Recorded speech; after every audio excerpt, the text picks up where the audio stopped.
Understanding Judaism and Zionism, thanks to Israel Shahak's book, Jewish History, Jewish Religion, following, the Dispensations, following.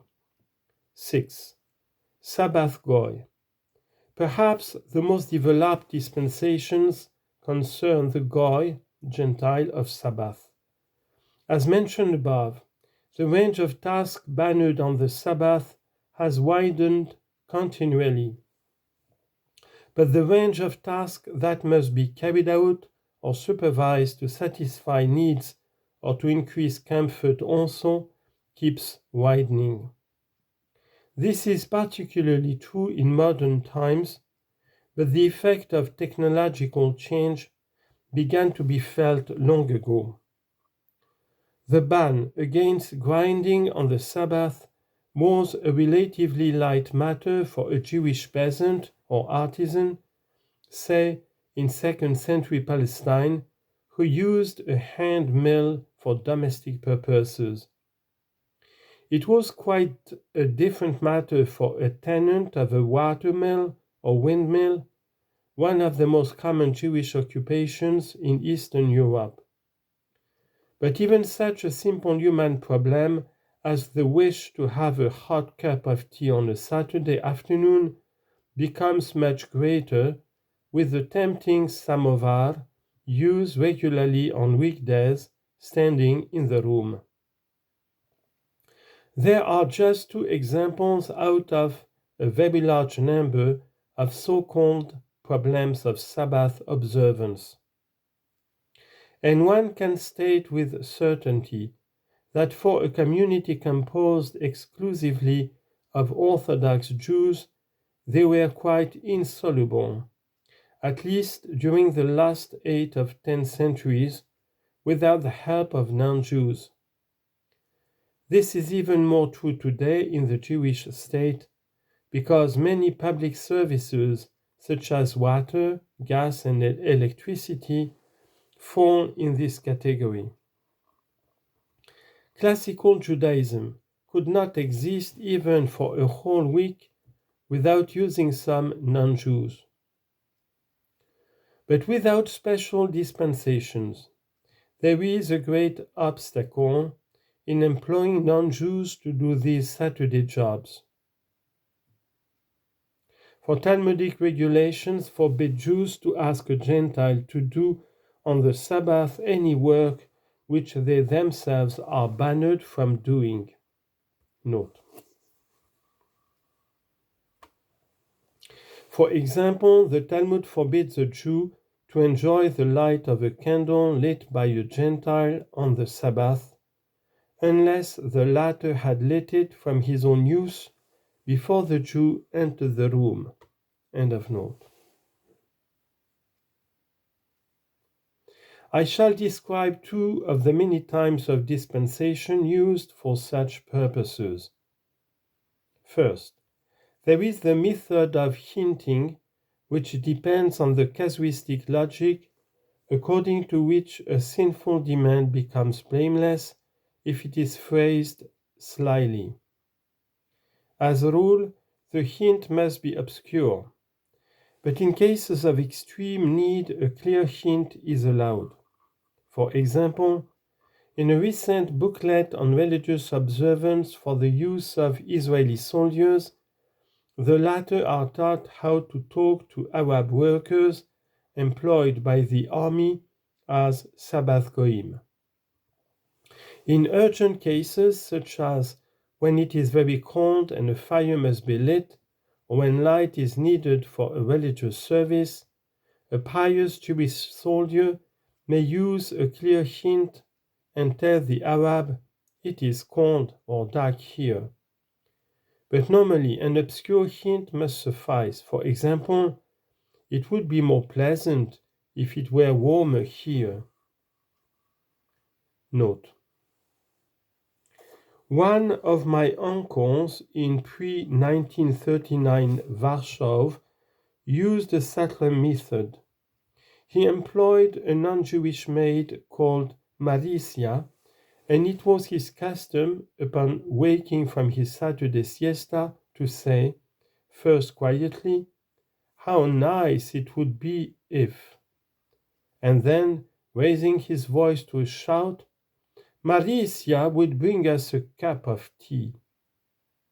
He was held to be a very pious and God-fearing man, and would never dream of drinking a drop of milk for a full 6 hours after eating meat.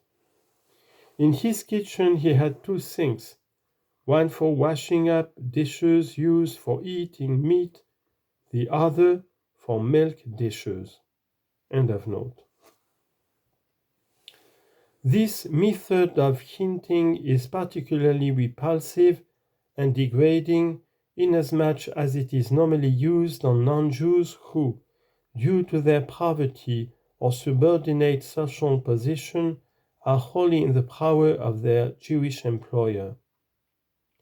A Gentile servant or employee of the Israeli army who does not train himself to interpret obscure hints as orders will be pitilessly dismissed. The second method is used in cases where what the Gentile is required to do on Saturday is not an occasional task or personal service which can be hinted at as the need arises, but a routine or regular job without constant Jewish supervision.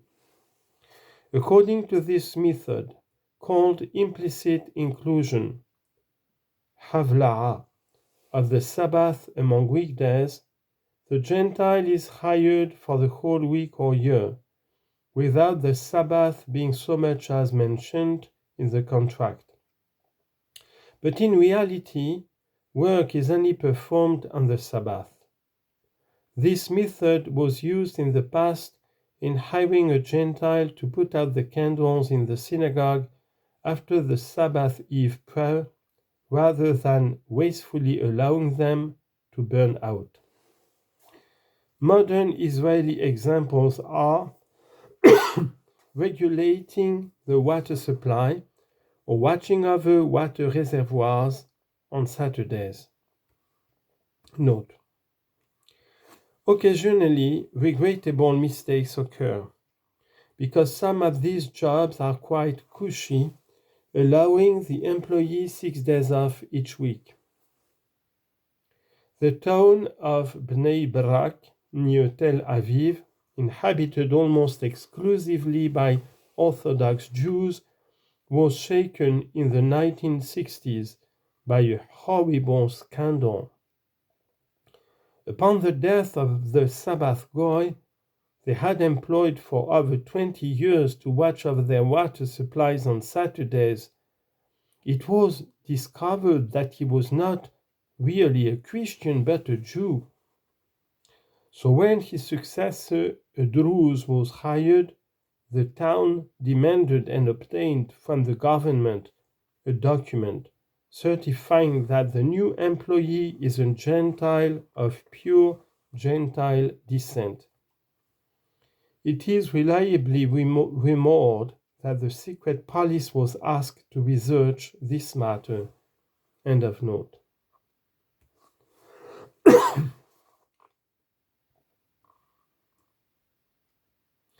A similar idea is used also in the case of Jews, but for a different end.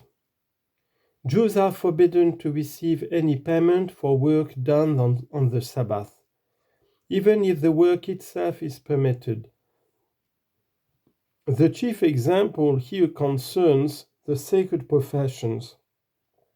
The rabbi or Talmudic scholar who preaches or teaches on the Sabbath, the cantor who sings only on Saturdays and other holy days on which similar bans apply, the sexton and similar officials. In Talmudic times and in some countries, even several centuries after, such jobs were unpaid.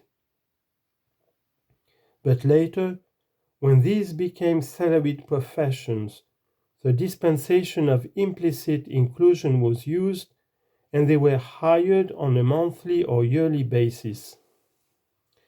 In the case of rabbis and Talmudic scholars, the problem is particularly complicated because the Talmud forbids them to receive any payment for preaching, teaching, or studying Talmudic matters, even on weekdays. Note: in contrast, elementary scripture teaching can be done for payment. This was always considered a low-status job and was badly paid. End of note. For them, an additional dispensation stipulates that their salary is not really a salary at all, but compensation for idleness, dmei batala. As a combined result of these two fictions, what is in reality payment for work done mainly or even solely on the Sabbath is transmogrified into payment for being idle on weekdays.